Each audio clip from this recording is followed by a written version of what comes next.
On 16 March 2022, Russian forces attacked the Donetsk Regional Academic Drama Theatre in Mariupol, Ukraine. At that time, hundreds of civilians were taking shelter in the theatre.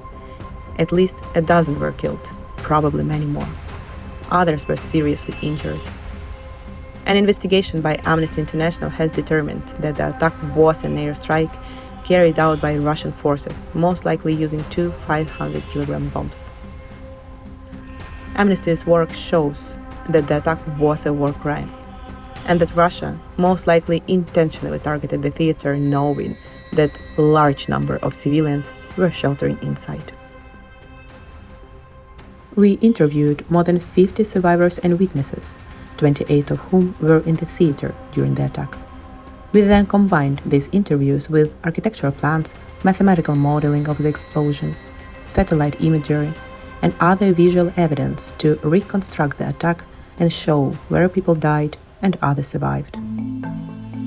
After Russian forces attacked Mariupol, the theater became a haven for civilians fleeing violence in other parts of the city. Civilian volunteers organized medical care, distributed water, and cooked in a field kitchen.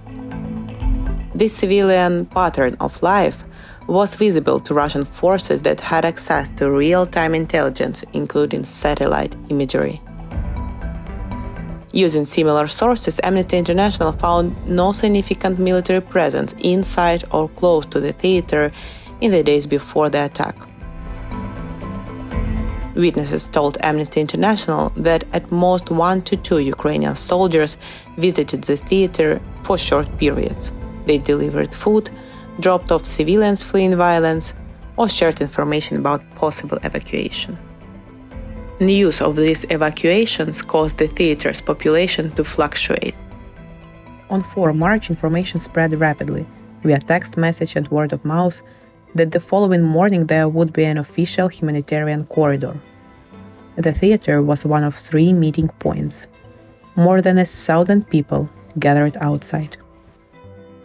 But the evacuation attempt failed, and the population of the theater swelled to over 1,000. About a week later, volunteers wrote the word "children" in Russian on the ground outside, large enough for aircraft to see. On 14th March, as the fighting moved closer, a convoy of civilian cars managed to unofficially evacuate from the city. Again, news spread quickly. The following day, hundreds of people living in the theater fled Mariupol in another convoy. Several hundred more stayed behind. With fewer people in the theater, there was now enough space for those remaining to move into the areas believed to be safest, especially the basement and rooms protected by thick walls. The morning of 16th March was clear, and the theater is visible in satellite imagery. Most of the parked cars are gone, but hundreds of civilians remain inside. Just minutes after this image was taken, between 10:02 and 10:20, a large explosion destroyed the theater. Amnesty worked with a physicist to mathematically model the explosion. Up to 800 kilograms of TNT exploded inside the performance space.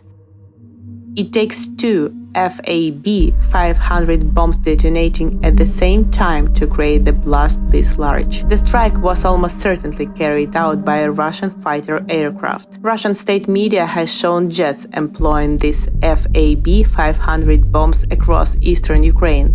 The ordnance smashed through the roof on the eastern side of the theater and detonated at the stage level. To better understand the extent of the casualties caused by the attack, we spoke with 28 survivors. In some areas, the damage was severe. The field kitchen outside, where volunteers were preparing food, was completely destroyed. Here, Amnesty International has confirmed multiple fatalities. Yevhen Hrebensky was inside the theater at the time of the blast with his mother Natalia.